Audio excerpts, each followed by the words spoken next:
சுற்றி நின்று ஊரே பார்க்க களம் காண்பான், புன்னகையில் சேனை வாழ ரணம் காண்பான். உடல்நிலை சரியில்லாத போதும் மருத்துவமனையில் ஓய்வு எடுக்க மனம் இல்லை. கழக செயல்பாடுகள் குறித்து அந்த நேரத்திலும் கட்சி நிர்வாகிகளுடன் ஆலோசனை. அந்த ஆகாயம் போதாத பறவை ஒன்று.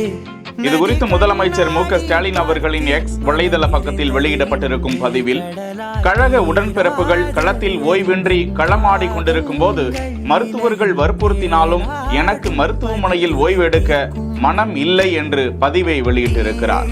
உயிராக நம்மை இயக்கும் கழகத்தின் கள செயல்பாடுகள் குறித்து மண்டல பொறுப்பாளர்களிடம் ஆலோசித்த போது உறுப்பினர் சேர்க்கையில் 150 தொகுதிகளில் நமது இலக்கை எட்டியிருக்கும் இன்ப செய்தி மகிழ்ச்சி அளிப்பதாக அவர் பதிவை வெளியிட்டிருக்கிறார். முன்னதாக மதுரையில் நடந்த பொதுக்குழுவில் தமிழ்நாடு முதலமைச்சர் மு க ஸ்டாலின் ஓரணியில் தமிழ்நாடு எனும் பரப்புரையின் கீழ் பேசும்போது 1 கோடி உறுப்பினர்களை சேர்க்க வேண்டும் என அறிவுறுத்தியிருந்தார். இது தொடர்பான கூட்டம் இன்றைய தினம் காலையில் அண்ணா அறிவாலயத்தில் நடந்தது குறிப்பிடத்தக்கது. செய்திகளை வழங்குவோர் GT Holidays, Jayachandran, MCR pure cotton club. இணைந்திருங்கள் பிஹைண்ட் வுட் செய்தியோடு.